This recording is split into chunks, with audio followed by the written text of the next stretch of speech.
bagi saya pribadi. Tetapi mendengar tadi masalah peningkatan sumber daya manusia, inilah yang menjadi kendala sebenarnya di anggota BPD. Kenapa? Karena diisyaratkan bahwa calon anggota BPD itu minimal berijazah SMP. Sedangkan menurut saya anggota BPD itu adalah termasuk mesinnya juga desa, mesin pemikirnya desa, bekerja sama dengan kepala desa. Nah, jadi sebagai anggota BPD saya punya banyak angan-angan, banyak rencana, tapi bagaimana kepala desa itu harus memikirkan juga sebagai anggota BPD bagaimana menganggarkan dana untuk kegiatan BPD-nya, karena BPD itu perlu juga berkantor, perlu punya banyak struktur, banyak program, banyak fungsi-fungsinya. Nah, di sini BPD mempunyai kendala. Jadi apa yang harus dilakukan oleh BPD mau berbuat, karena berbuat itu pasti ditunjang oleh dana. Iya, itu yang pertama, apa yang harus dilakukan. Yang kedua,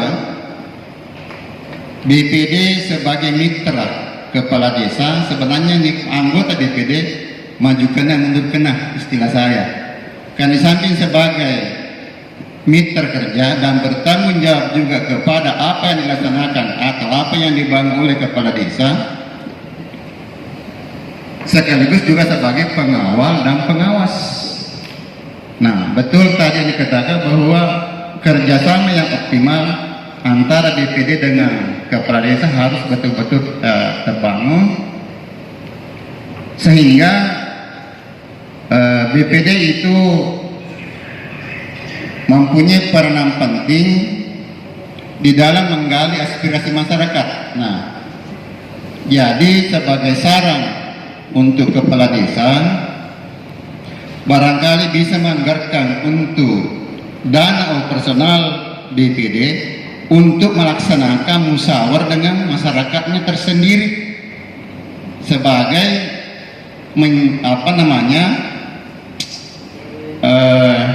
mencari saran atau saran-saran dari masyarakat, sehingga jangan sampai nanti waktu kita mau musrembang desa baru dipanggil semua. Jadi tidak ada saran dari BPD untuk diwakilkan kepada rapat. Jadi sebenarnya BPD juga harus dulu rapat dengan masyarakatnya, dengan perwakilan usul masing-masing, baru apa yang disampaikan aspirasinya masyarakat itu baru sampaikan ke musyawarah desa. Nah, ini juga kendala, karena melakukan pertemuan itu perlu dengan dana. Jadi saya kira bagaimana kira-kira langkah-langkah kami sebagai anggota BPD. Untuk sementara, terima kasih. Sekian, assalamualaikum warahmatullahi wabarakatuh. Terima kasih kesempatan yang diberikan. Ya, nama saya Aim Kuraga dari Desa Limpulilau, Kecamatan Belawah. Singkat saja Pak, yang saya tanyakan tadi Bapak yang membahas tujuan pembangunan manusia. Yang saya ingin tanyakan di sini yaitu cara apa, tips apa yang bisa ditempuh di dalam melaksanakan atau melakukan keadilan sosial kepada masyarakat di dalam membangun SDM-nya atau sumber daya manusianya. Terima kasih, itu pertanyaan saya Pak. Wabillahi taufiq wal Assalamualaikum warahmatullahi wabarakatuh. Waalaikumsalam. Pak Desa POJP yang baru ya, tapi yang lama diganti lagi. Karena saya baru ya, tapi saya masih melihat beliau waktu di POJP. Saya melihat karakter beliau ini mungkin karena baru. Saya melihat pertanyaannya memang saya fokus kepada program ke depan seperti itu. Jadi begini Bapak, Ibu dan sekalian, saya perlu sampaikan bahwa kita harus merubah dulu persepsi bahwa peningkatan SDM itu setiap tahun wajib kita lakukan. Jadi saya mengapresiasi kepada Bapak dari pengurus PAPS ini melihat kondisi yang terjadi bahwa sebuah kebutuhan Jadi jadikan, jangan kita harus berubah sebuah bintek itu adalah hanya sebagai untuk buang-buang uang, sebenarnya tidak. Karena dengan bintek ini kita bisa merubah pola pikir kita, seperti itu. Kita bisa merubah mindset, sumber daya kita untuk bisa melahirkan sebuah hal-hal yang baru untuk masyarakat, seperti itu. Ya, untuk masalah anggaran bintek, ya itu terserah dari Bapak Ibu sekalian ya, yang punya kewenangan untuk mengatur hal tersebut, ya dipersilahkan dengan, tapi kita harus melihat dulu materi dari bintek tersebut apakah betul-betul mampu meningkatkan potensi kita dan menggugah cara berpikir kita untuk melakukan sebuah perubahan, seperti itu. Otomatis dengan bintek ini hasilnya adalah bagaimana outputnya, pemahaman dan sumber daya manusia kita terkait masalah tupoksi itu dapat berjalan dengan baik, seperti itu, mampu melahirkan sebuah inovasi, seperti itu. Dalam konsepnya The Job of the Hard Talk dan konsep pembangunan manusia, ada 4 hal yang harus kita lakukan untuk meningkatkan sebuah inovasi dalam penyelenggaraan pemerintahan desa. Salah satunya yang pertama adalah people meter. People meter ini adalah harus memiliki sumber daya manusia yang mumpuni. Kalau kita tidak punya sumber daya manusia, otomatis kita tidak bisa berinovasi, seperti itu. Yang pertama itu people meter. Kemudian yang kedua adalah knowledge is power. Ilmu pengetahuan adalah kekuatan. Bagaimana kita bisa menjalankan pemerintahan desa? Bagaimana bisa BPD melakukan tugasnya kalau pengetahuannya tidak ada? Seperti itu. Berarti knowledge is power. Ilmu pengetahuan adalah kekuatan. Seperti itu. Itu yang terpenting. Jadi kita harus memiliki ilmu pengetahuan. Kalau tidak bisa terbangun desa. Tidak bisa kita selesaikan masalah. Tidak bisa kita membuat sebuah kebijakan-kebijakan yang produktif, yang bisa membangun kesejahteraan, membangun manusia untuk bisa menjadi sejahtera. Dalam model pengembangan yang sebuah ini adalah bagaimana peran BPD, ya saya harapkan fokus juga kepada mengaspirasikan kebutuhan masyarakat pada program-program pemberdayaan, program-program peningkatan keterampilan. Jadi kami berharap bukan lagi 98% yang diusulkan BPD itu adalah program infrastruktur semua. Makanya BPD harus dirubah cara berpikirnya bahwa bagaimana betul dikatakan tadi dari barang masih harus ada ruang publik yang khusus musyawarah, ya musyawarah desa itu dipimpin oleh BPD ini sendiri supaya mereka juga punya data. Ada datanya BPD terkait kebutuhan masyarakat yang harus diperjuangkan melalui forum musyawarah perencanaan pembangunan desa, Musyawarah Desa menjadi RKPD, seperti itu. Jadi BPD saat ini harus punya data juga. Jadi bukan hanya selalu mendompleng kepada pemerintah desa, seperti itu. Begitu kita harus itu Pak, sudah harus kita lakukan musyawarah. Kita undang semua masyarakat, semua elemen. Jadi jangan yang diundang masyarakat itu saja. Kita mulai dari masyarakat grassroots, ya yang paling bawah sampai ke mungkin ada golongan pengusaha, golongan petani, semua harus kita undang supaya kita tahu apa masalahnya, seperti itu. Jadi harus BPD yang punya data sendiri. Dia punya data, inilah saya punya. Jadi tidak serta-merta hanya datang, ikut musrenbang sama-sama, oke, setuju, sahkan. Tidak lagi seperti itu. Tapi diharapkan mampu punya data pembanding untuk bagaimana bersama-sama dengan kepala desa, ya bersatu. Ingat ya, ciptakan kerjasama. Jadi ada negara pada Parsi, Bagali, jadi Siwada, itu dulu dihapus. Ya. Kita fokus membangun. Menciptakan suasana yang kondusif. Jadi harus ada berpikir dewasa, Bapak Ibu sekalian. Ini kan kepala desa berpikir secara dewasa atau BPD jadi bongkar masalah, kita harus ambil dari posisi positifnya. Jangan kita selalu terbawa dan sering kita itu yang membuat kita sering rusak hubungan karena kita sering membuat keputusan sendiri. Memang dulu pikiran kita selalu yang negatif kepada kita, padahal tidak seperti itu. Itu yang membuat sering kita membuat tidak baik. Sering kita ciptakan keputusan sendiri dalam tatanan kehidupan. Padahal sebenarnya tidak seperti itu. Baik, kita cerita kasih Pak Desa, contoh Pak Desa, sebenarnya Pak Desa tidak pernah mencerita, tapi karena kita sering kira-kira, nah ini bisa membuat hubungan kita renggang seperti itu. Ini harus kita pelan-pelan kita kurangi provokasi Aku kalau peletuk-letuk apa silanya melapor, ya tolong jangan langsung ditanggapi, kita undang dulu, kita cek klarifikasi dengan baik sebelum kita ambil keputusan. Jangan ini yang disampaikan kita percaya, rusak kita, hancur gitu. Seperti itu. Ya, seperti itu. Jadi saya sangat mengapresiasi dari Pak Desa PJP ini melakukan tes kemampuan sebelum merekrut perangkat desa, itu bagus sekali Pak. Jadi otomatis minimal dia harus bisa komputer. Karena di zaman global digitalisasi sekarang semua harus sebuah sistem.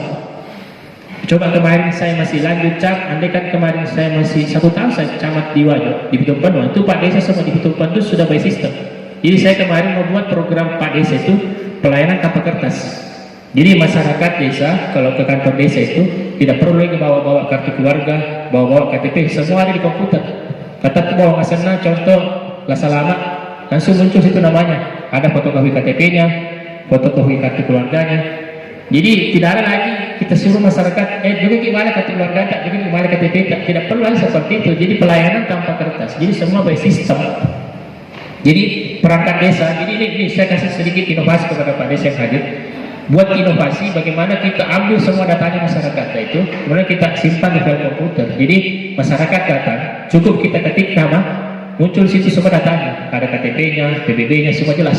Jadi tidak perlu lagi masyarakat disuruh datang bawa fotokopi KTP, kita sih suruh bawa lagi, kita kelahiran, pulang lagi, semua ada di komputer. Jadi namanya program Smart Village, program desa pintar. Jadi semua by system. Contoh kita membuat surat pengantar izin keramaian, diketik bahasanya selama ingin membuat izin keramaian, langsung muncul formatnya, print selesai. Dia negara TV, KTP tidak perlu lagi. Jadi pelayanan tanpa berkas. Coba kita buat inovasi seperti itu. Jadi tidak ada lagi istilah. Jadi karena begini, kenapa saya katakan harus seperti itu? Masyarakat ini dasarkan nilai persepsinya. Maka dia persulit Pak Desa. Dia gagero, nasuruh kisile sumala KTP, nasuruh kisile sumala kartu keluarga, nasuruh kisile. Jadi dianggap pemahaman masyarakat dianggap mereka dipersulit. Padahal ketentuannya harus seperti itu. Nah, coba kita ambil solusi. Kita ambil berkasnya dari sekarang. Berapa jumlah dia kepala keluarga, volume mana berkasnya fotokopi, scan semua di komputer. Jadi masyarakat datang mengurus pelayanan, dia ada di nanti bawa ke sana muncul. Nah, ini salah satu program inovasi desa dalam hal pelayanan seperti itu. Nah, kita harus seperti itu Pak. Karena apa? Karena sekarang zaman 4.0 digitalisasi. Jadi kita harus bisa bagaimana memanfaatkan kemajuan teknologi ini dengan sistem pelayanan yang jauh lebih maju seperti itu. Ya. Jadi masyarakat mengurus ke kantor kecamatan, ya terkoneksi dengan sistem, masyarakat kantor kecamatan tidak perlu lagi bawa berkas. Ya, cukup apa yang kita mau semua di sistem. Paling kalau saya berapa kakak sedikit sekali kalau di desa itu berapa. Suruh bekerja sama perangkat, bayangkan gajinya setdes tinggi. Gajinya perangkat desa itu kalau mereka tidak bekerja kan mereka sama dengan gaji buta. Begitu dengan anggota BPD. Anggota 9 anggota, jangan sampai anggota BPD ini bekerja digaji tapi tidak bekerja. Itu namanya sama dengan gaji buta. Jadi kita harus memanfaatkan mereka sama ini bekerja seperti itu. Ya. Digaji semua, jadi manfaatkan segala potensi, kopi semua berkas, PBB apa sebetulnya sehingga pelayanan semua by system. Bahkan kalau ke depan melalui HP di bawah, diklik di situ apa kita urus, terkoneksi dengan sistem di kantor desa, tinggal masyarakat langsung datang ambil hasilnya seperti itu. Ya kita harus seperti itu. Kalau tidak kita tertinggal. Ya, orang terisau. Jadi salah satu inovasi dalam program pelayanan seperti itu. Ya, dibagus sekali dari Pak Desa PJP. Jadi untuk masalah program Wintek silahkan. Ya disesuaikan dengan anggaran, sesuai dengan kebutuhan. Apa yang menjadi kelemahan kita masukkan dalam anggaran Bintek seperti itu. Ya seperti itu. Kemudian dari Barak Mamase bagus sekali tadi masukannya BPD sebagai mesin pemikir fungsi BPD, kemudian mitra kerja pengawal peranan penting. Ya ini butuhkan dana operasional untuk musyawarah. Ya, jadi ya ini solusinya adalah kembali ke desa.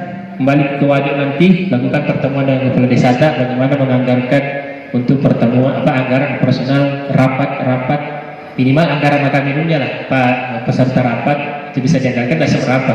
Ini harus ini wajar kita lakukan agar supaya BPD ini juga merasa ada perannya. Jadi bukan lagi karena kesalnya BPD biasa kemarin karena tidak difungsikan dia pergi cari RAB-nya pembangunan itu yang dia kerjakan terus tidak seperti itu. fokus kepada bagaimana program BPD ini bekerja untuk menghasilkan sesuatu yang bisa digunakan untuk semua masyarakat kita, seperti itu. Ya, jadi bagus sekali ini kita lakukan rapat. Ya, jadi sehingga BPD punya data sendiri untuk setiap pertemuan. Oh, dusun di situ apa kira peluang? Nah, saya harap dengan judul saya buat ini adalah bagaimana BPD mengaspirasikan kebutuhan masyarakatnya dalam forum Musrembang, sedikit ada ruang untuk program pembangunan manusianya, program pemberdayaannya seperti apa. Contoh bagaimana membuat pelatihan penanaman cabai, ya, kecil tapi bisa bermanfaat. Ya, pelatihan bagaimana meningkatkan produktivitas pertanian dari 5 ton menjadi 10 ton. Itu salah satu program pemberdayaan. Jadi dikawal program peremajaan tanaman-tanaman kakao, bagaimana cara menyambung sehingga menghasilkan contoh kakaonya dalam satu pohon bisa mungkin 10 kilo hari-hari. Ya, harus seperti itu, harus kita coba. Jangan selalu berpikir posisi tidak mungkin jalan ini. Nah, caranya adalah kita harus kaji dulu, undang yang berpoten, yang baru kita lakukan, baru kita anggarkan. Nah, seperti itu. Jadi seperti yang dicerita Pak Desa Juriko kemarin, ada program bantar bibit durian, ya, mati bawang ya boleh Pak Desa. Ya, karena tidak nyambung dengan kebutuhan masyarakat. Dikasih bantar bibit durian tapi masyarakat tidak mau melaksanakan, tidak mau menanam karena bukan bakatnya. Ya, banyak kejadian seperti itu. Dikasih bantuan sapi, hari ini dikasih, besok langsung dilaporkan dalam keadaan mati. Bahkan ternyata dijual karena memang tidak ada bakatnya menjadi peternak. Ya, dipaksakan. Makanya harus kita gali sesuai dengan potensi, sesuai dengan keinginan masyarakat, baru kita buat program pemberdayaan itu supaya bisa berhasil. Dalam teori Gerindra seperti itu, harus ada potensi harus irama dengan aktivitas masyarakat dan mau masyarakat melaksanakan seperti itu. Ya, mungkin banyak produk-produk pemberdayaan kita gagal karena setidaknya kita melihat faktor keinginan masyarakatnya seperti apa. Ya. Seperti contoh di Desa Batu ada program membuat tas dari tali kur itu berhasil karena memang masyarakatnya mau, ada harga, jadi dia bisa sampai jual sampai 200.000 satu tas, 300.000, tapi ya, bisa meningkatkan perekonomian masyarakat dan laku. Nah, seperti itu. Nah, tugasnya kita ke depan, Bapak Ibu Kepala Desa dan BPD, kita harus bertugas bagaimana berpikir global ke depan. Contoh, saya harus mencari pasarannya. Saya mungkin ke Jakarta, kemana kan cari kira-kira hasil produknya masyarakat saya sih terjual di mana kira-kira. Itu harus kita pikirkan ke depan supaya hasil dari produk desa ini bisa terjual. Jadi bukan hanya sebagai barang pajangan seperti itu. Ya, seperti itu. Jadi karena masyarakat kita rata-rata petani, ya otomatis kita harus pikirkan program-program pemberdayaan petani harus lebih banyak lagi seperti itu. Ya. Jadi terakhir dari Bapak dari Lompok Rilau, ini bagus sekali pertanyaannya, cara apa yang bisa ditempuh sehingga keadilan sosial dalam membangun masyarakat itu bisa terlaksana. Banyak sekali yang harus kita lakukan. Yang pertama adalah dalam proses penyelenggaraan pemerintahan desa itu harus ada dulu karakteristik dari rezim yang berkuasa. Contoh kepala desanya, BPD-nya ada kemauannya. Kalau tidak ada kemauannya, tidak akan bisa berjalan keadilan sosial.